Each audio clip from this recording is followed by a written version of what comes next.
Greetings and salutations, friends, and welcome back after a long break to some Warhammer lore. Back to the old world, and in this case, the dark, gloomy glades of Athel Loren. Of course, I've already done a video on the Wood Elves, but they are quite a separate thing from the Forest of Athel Loren. Athel Loren is not alive. That would not be the correct word, but it is conscious, in a way. It sees the world around it. It protects itself from external forces. And it also builds bonds with the various races and species that have set up their home within the forest. It cooperates with them in a fashion that is far beyond mere accidental symbiose and far more designed. For example, it has built a relationship with various dragons that have begun to nest and build their lairs within the forest. And it has extended this relationship to include the Wood Elves. Naturally, these dragons would have no real reason to cooperate with the elves on their own. These are not the ancient, noble dragons of Ulthuan. These are descendants of a far crueler kind that inhabited the old world. A race of dragons that views themselves to be superior beings to the lesser races. A race of dragons that would be more than happy to feast upon any and all soft, squishy creatures that may reside around them. And yet, not only are they not aggressive towards the elves, they do not prey upon them, they are even willing to cooperate with them to a certain degree. And if a young elf prince builds enough of a rapport with a dragon, then a partnership, and perhaps even a friendship, would be possible. And speaking of the elves are of course also not a natural feature of Athel Loren. They were brought in much later. At one point in time, Athel Loren itself was a very different entity to what it is today. It was, for one, much larger, and inhabited almost exclusively by magical beings of various types, primarily spirits and other non-corporeal entities. At that time, the forest of Athel Loren was truly vast, and the roots of the great oak of ages stretched across the old world, and allowed the spirits to travel alongside it as a magical sort of highway. But then came the collapse of the polar gateways, and the great war against chaos. All of the races were fighting for their very existence. Athel Loren was at first spared the invasion of the demonic creatures because they sensed some form of a kinship with the creatures that resided within the forest. That is not to say that they were chaotic creatures themselves, although, well, as we should all know by now, chaos is not necessarily good or evil. There is far more to chaos than the ruinous powers. Chaos is whatever mortal minds wish it to be. And if one has enough knowledge about how chaos and the Immaterium works, one can even shape reality specifically by using this influence. In the case of Athel Loren, there is much to suggest that it was created for a specific purpose by the Old Ones. For you see, the forest is a vast focal point of magical energy. It gathers and directs the winds of magic, allowing it to flow through its branches and trees, and then the great oak of ages, standing at the very central point of all of this, gathers the magic around itself, absorbs it, whilst reacting to it to the point of even changing its physical shape, and then, whilst essentially eating the magic, it turns it into a physical form. It creates acorns with it. The acorns then fall to the forest floor during the time of life, where the wind of life, Girash, blows most strongly through the forest. This allows the Great Oak of Ages to essentially neutralize magic, much like normal trees neutralize CO2, which is of course poisonous to humans.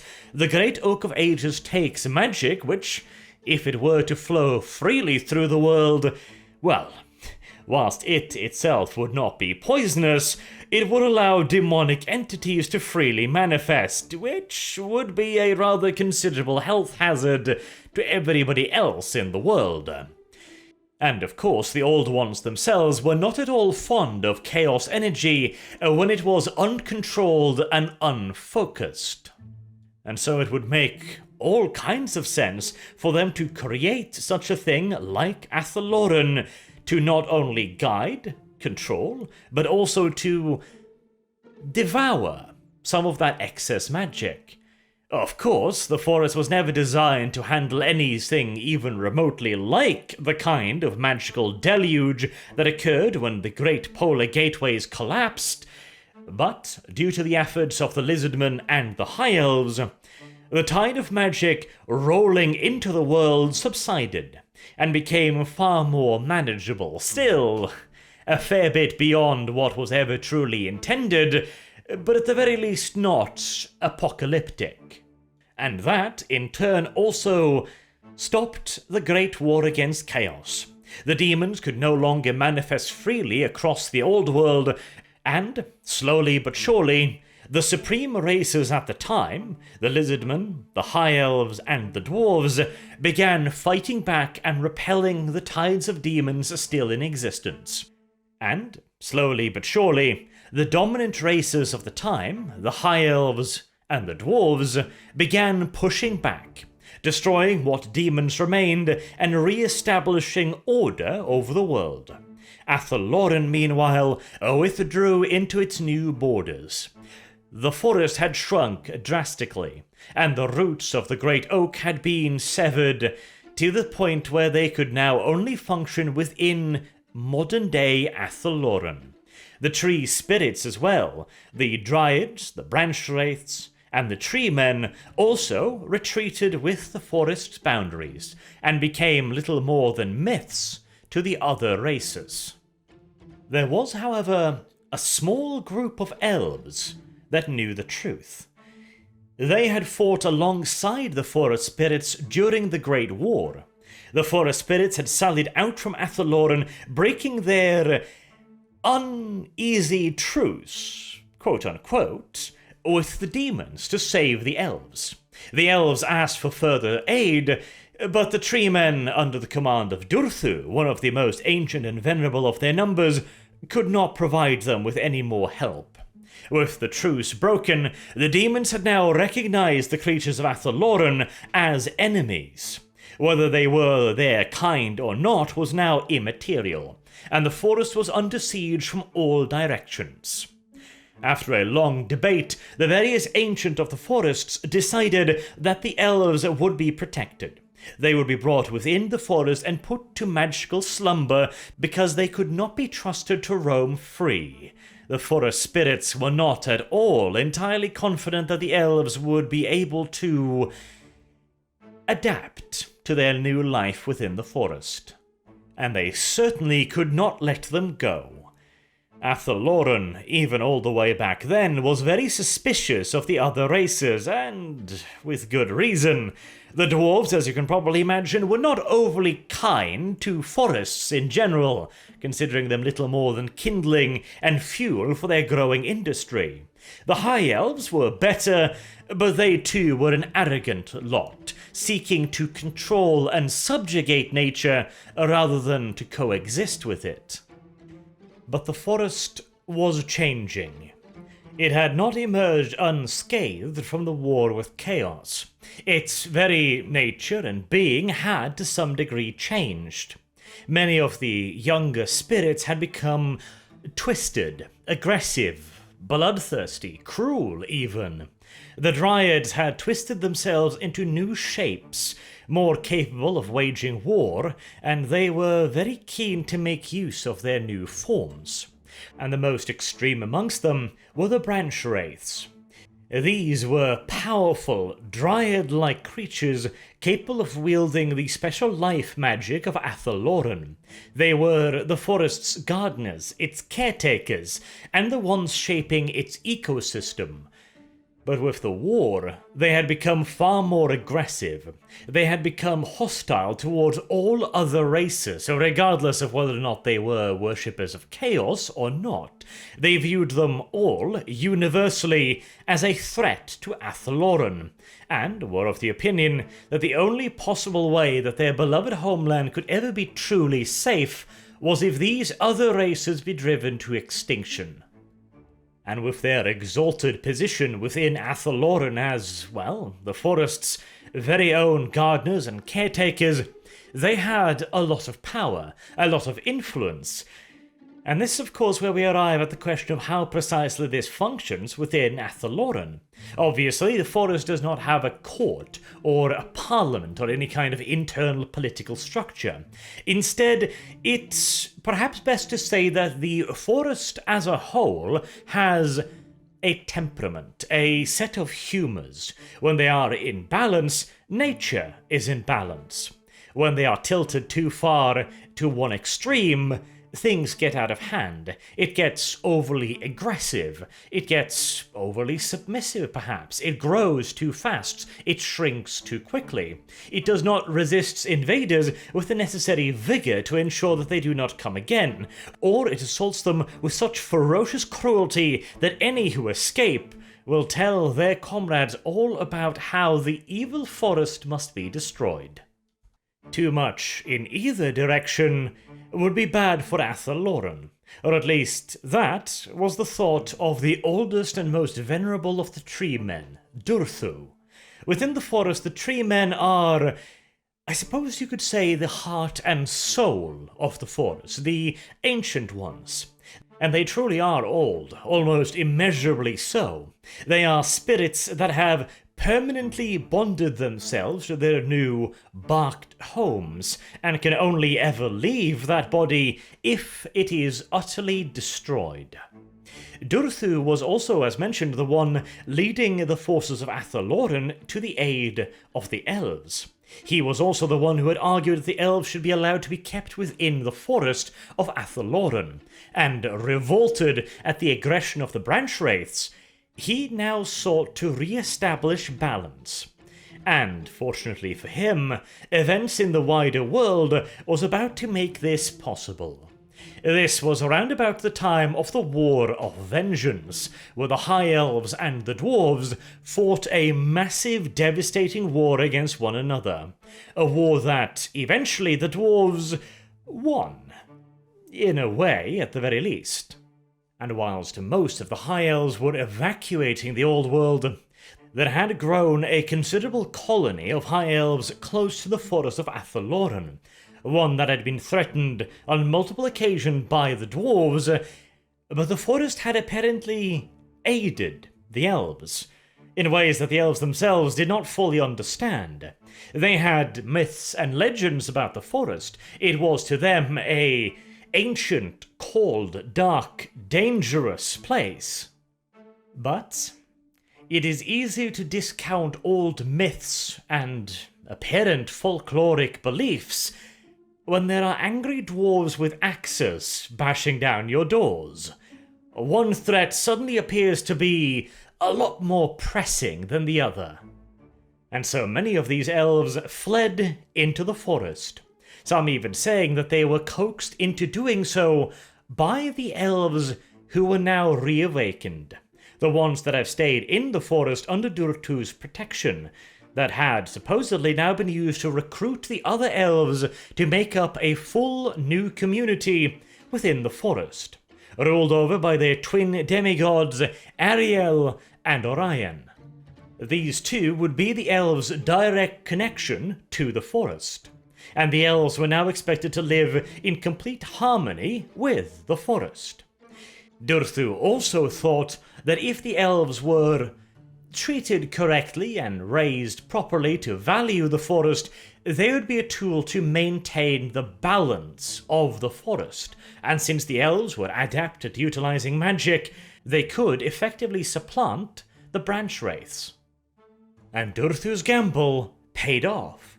The elves were more than grateful for their new homes, for protection against the dwarves who were currently engaged in the genocide of their race on the old world, and the forest provided for them everything they needed: homes and the great oaks, food aplenty, magic to learn and study, and of course the great oak itself, subtly working its mind-fucky magic upon the elves. In time, the Wood Elves would not only grow to supplant the branch wraiths as the forest's primary caretakers, they would also become the forest's foremost protectors and defenders. Yet more importantly, Durthu's plan appeared to be working. Since the Wood Elves were not magical creatures, they were not affected by the increase in magical energy sweeping through the forest, like the branch wraiths or the dryads were. And since the Wood Elves had been saved by Durthu, and informed of how to coexist with the forest by the very same people that Durthu had once saved, they established themselves not only as the caretakers and the protectors of the forest, but also to a certain degree its conscience. Or perhaps that is not quite the correct term to use here. Maybe equilibrium is better, as they always sought to maintain the balance of nature and ensure that no one extreme ever became dominant. But Durthu had overlooked one vital problem. Whilst the Wood Elves were not magical creatures, that is certain, and so they were not affected by the winds of magic, that did not mean that they were unchanging. In fact, it meant the precise opposite. Whilst creatures of magic act on the behalf of certain rules, certain imperatives. They are creatures bound by these instincts, one might even say. Mortals, however, are far less predictable. And whilst for many, many, many hundred years the Wood Elves upheld their compact with the forest and maintained the balance and the equilibrium above all, that, like all things that has to do with mortals, would ever so slowly change. The Wood Elves were a better choice than most simply due to the fact that elves are long-lived, and they value tradition almost above anything else, and so the change was exceedingly slow, almost to the point where even Durthu, a creature of near unimaginable age, was almost able to overlook the subtle changes. But nevertheless, they were there. Slowly but surely, the nature of the Wood Elves began to change, and along with them, so did the nature of the forest. The Wood Elves had originally been raised, practically, to be in perfect sync with the forest, and to maintain balance above anything else. But the way in which they maintained that balance began to slowly change. Wood Elf society began to evolve. They were far less susceptible to the influences of the forest than many other creatures.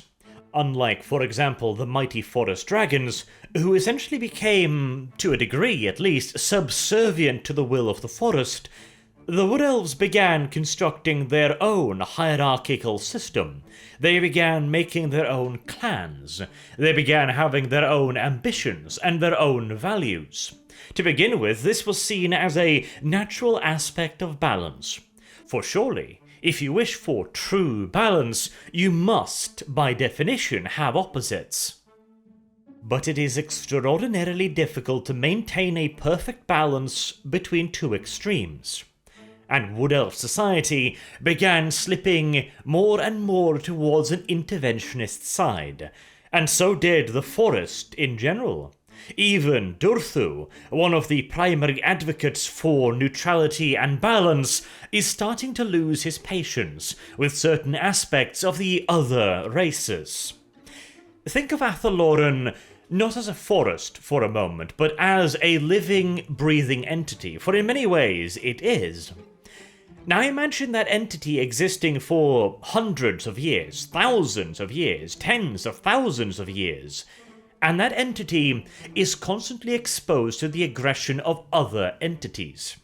Ever since the Great War against Chaos, the forest has seemingly been besieged, pushed back to its very last bastion, its ability to travel across the world hampered, or in the worst case outright severed, and then have that very same forest be under de facto attack from the nearby races. The dwarves view Athel Loren as little more than kindling. Dangerous kindling, admittedly, but kindling nevertheless. The High Elves used to view the forest with distrust and disdain. They viewed it as an entity separate from their own authority, at least for the time being, but they never viewed it as an independent force, nor ever would they do so. The idea that the High Elves would ever consider anything to be of a higher authority than themselves is downright ludicrous. And as for the humans, the Bretonnians, they fear and suspect the forest, although they are probably one of the closest races, beyond the Wood Elves themselves of course, to have actually entered into something that resembles a respectful relationship and alliance with the forest. If a Bretonnian peasant or knight gets lost in the forest, they are probably the only people in the old world that might nourish some sort of hope of being allowed to leave again. Now, misunderstand me correctly, not much hope, for as far as the Wood Elves and the forest spirits are concerned, anything and everything that has crossed the boundary cairns is fair goal, but, well, some hope is still hope. But again, the Bretonnians are the exception, practically the sole exception, whereas all of the other races, orcs, dwarves, other humans, beastmen, chaos invaders, demons, undead, all of these factions have done nothing but invade, attack, and hurt the forest. And this again has been going on for thousands of years. What do you think a living being would do in those circumstances? What do you think a animal would do if exposed to nothing but constant abuse for all that time? It seems quite likely it would begin to lash out, would it not? To grow more aggressive and more distrustful. The forest of Athel Loren has been a very closed society for, well, as long as virtually anyone, even Durthu, can remember, but now it is beginning to consider another path, another option. If merely protecting itself leads to no end of continuous abuse, only broken up by short and highly impermanent pauses, then maybe, just maybe, the best way to truly regain peace and balance is to remove all of the threats. And recently, this has been a position more and more popular amongst the Wood Elves themselves. The previous protectors of the balance are now beginning to speak quite openly about how to restore balance in the most permanent fashion possible, not realizing, of course, that this probably would not result in balance, but something quite opposite to it. The branch wraiths, on the other hand, are still waiting for their time to return once again, for they would not be happy, even if the forest of Athel Loren spread across the old world, choking out all life that was not it. They wish to be the ones in charge again. They do not like the Wood Elves. They, in fact, outright hate and despise them as nothing more than yet another living parasitic entity feeding on the forest. Not to mention, well, they stole their job all those long, long years ago and reduced them to little more than servants in what was once their very own realm. It turns out that, although calling the forest of Athel Loren alive may not technically be correct, the forest certainly is capable of emotions, hate being a rather prominent one at the time. And if it was not for Games Workshop deciding that the entire world was about to explode, Who knows? Maybe Athel Loren would have taken the offensive for once, rather than merely sitting by. Perhaps the Wood Elves would have attempted to expand its borders and recreate the forest of old. And let us not forget the differences of opinion between some of the more extreme spirits and the Wood Elves. The situation might possibly have escalated into a full-scale civil war. And in such a conflict, on what side would Durthu be, I wonder? What happens when a symbiotic relationship becomes one of mutually assured destruction? And of course, what happens with the forest as a whole? As mentioned, it is an entity that reacts to what happens within it, and it is even able to react in a limited fashion to protect itself, possibly even by warping the minds of the creatures that rest within. How would it react, I wonder, if its various defenders and caretakers began murdering one another over differences of opinions? That certainly would have been an interesting scenario to explore, but, well, boom! No more of that nonsense. Oh well.